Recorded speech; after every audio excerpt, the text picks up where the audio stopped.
Hey guys, how you going? I'm Jason Andrew. I am the CEO and founder of Impact Savings and Fund Money.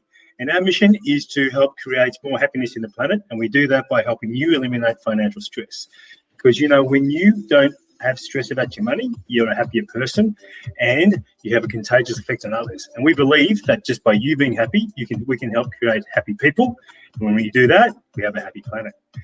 Now, today's session, I am going to be discussing something that's a little bit touchy, and I wasn't going to do it because, it was just a bit too busy. It's a bit late, but it's just been on my mind. I really need to say this out because it's a subject that causes a lot of financial stress, and it's one where one partner's not working and the other one's a stay-at-home parent, and the impact that this can have on certain relationships. Before I go into that, you need to read the disclaimers there, which is very important because this is just general information only, and it doesn't take into account your investment objectives and particular needs.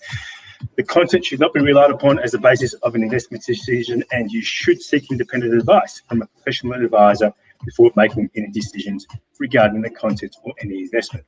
Right, now, let me just turn this music down a little bit and let me get into the session because I am part of a couple of Facebook groups and in finance, and on one of these groups, a stay-at-home mum put up a post which caused a bit of a reaction. I'm not going to actually share the post. I was going to, but I didn't want to be too insensitive. But effectively, it went around something like this. I'm a stay-at-home mum, and how much do you think my allowance should be?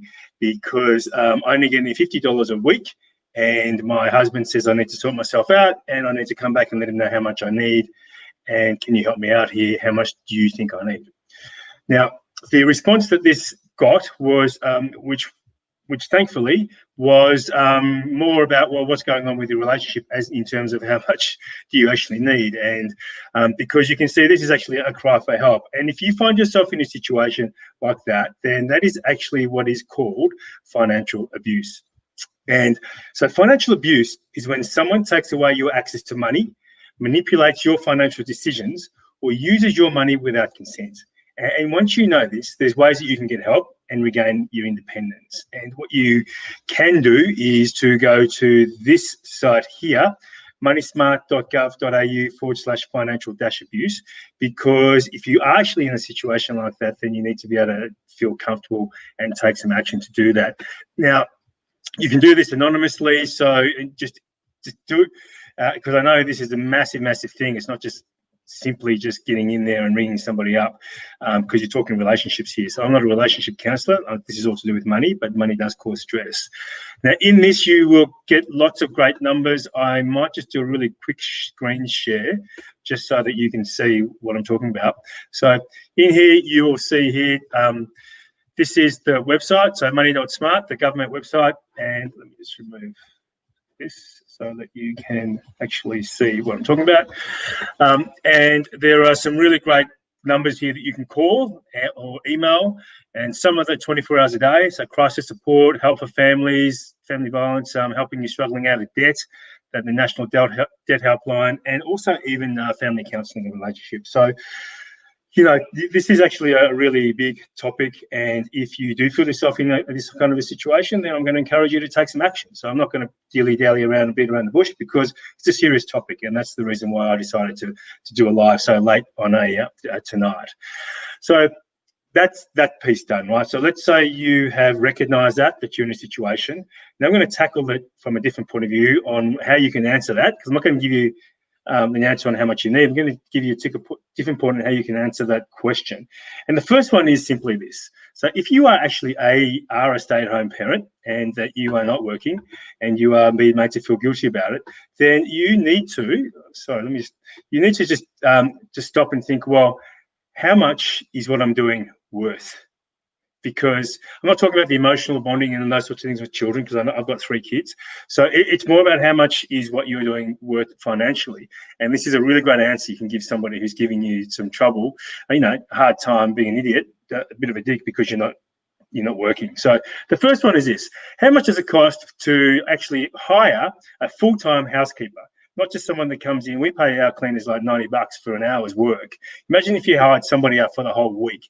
Now, I went and did a look on Seek. So the housekeeper in a private home costs you anywhere up to, and this is in Sydney, anywhere up to, this for 5 days a week, $50,000. You can see on the scale there, some of those prices, some of those salaries go up to about 75 grand. And if you're paying them on this, on Job Seeker, on Seek, then you're also paying superannuation on top of that. So that is up to, now that's $50,000 a week for 5 days worth of work just to replace the work you're doing. If you're going to have this, financial conversation, this is a great way to go back to them. So what does that mean? That means for you to get that money, that's at least $60,000 in gross salary just to be able to afford to have somebody working. So if you can do that on a couple of days a week, then great. But if you're working 5 days a week for $60,000 salary, then effectively you're working to pay the housekeeper. So obviously people don't do that because it's not economically viable. So people try and work out other ways. So they'll get in other housekeepers, or they might get in au pair and to try and bridge the gap. But the key thing is that if it's going to be a purely financial kind of conversation, then hit them back with this, because this is just minimum. This doesn't include, you can double that because that's really what you do as a parent. So I just wanted to give it some kind of financial context because I've never seen anybody really do that. So you can hit them back with this. The other thing that you really need to do, obviously, as a couple is to talk as a couple, and you'll need to start having plans together, and because you're in a relationship, and it's pretty obvious. Now, when we had clients, when I was a financial advisor, the ones that actually implemented, or go the other way, the ones that did not implement anything that we talked about, that paid thousands of dollars for advice and implemented nothing, were the ones that were arguing and didn't see eye to eye and had arguments about, not so much about the money, but about what the money was for. So you're going to want to sit down now, and the best thing you can do, sit down as a couple and sit down and discuss what it is that you want to use your money for, and that's going to help you formulate the decisions that you make, and then that's going to decrease the arguments that you have. Now, one of the best ways you can do that is to come and join our Facebook Live Facebook group that we've just created.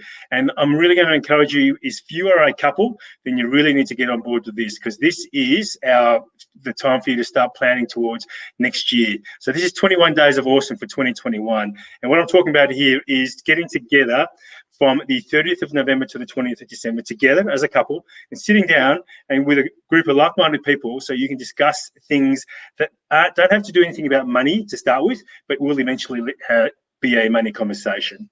And inside this group, you're going to be hearing from guest speakers, business people, CEOs, professional athletes, but most importantly, you're going to be in a group together where you're going to be able to discuss things at a non-monetary level first, because those are the sort of foundations that you need to get right before you start making those money decisions. So just for example, like money values is really important. So if you were brought up to give to charity and your partner wasn't, then that's going to cause friction. And if you haven't had that conversation, it might still be causing friction. And this is a great space for you to do it in. So I'm going to encourage you to join this group. The link for it is inside this, up here or down there, wherever you're watching this from. And come on board, and then we'll start getting you guys together and start talking together as a couple. And you can start planning together as a couple, and you can hit January 1 together as a family and get your goals together. So go do that right now, guys. I'm going to sign off now. I know I was a little bit late, but it was really something important that I really had to say. If you find yourself again in any of those situations, do go into the moneysmart.gov.au financial-abuse and seek help. In the meantime, lots of love to you and to your happiness, and I'll see you guys at the next one. Cheers.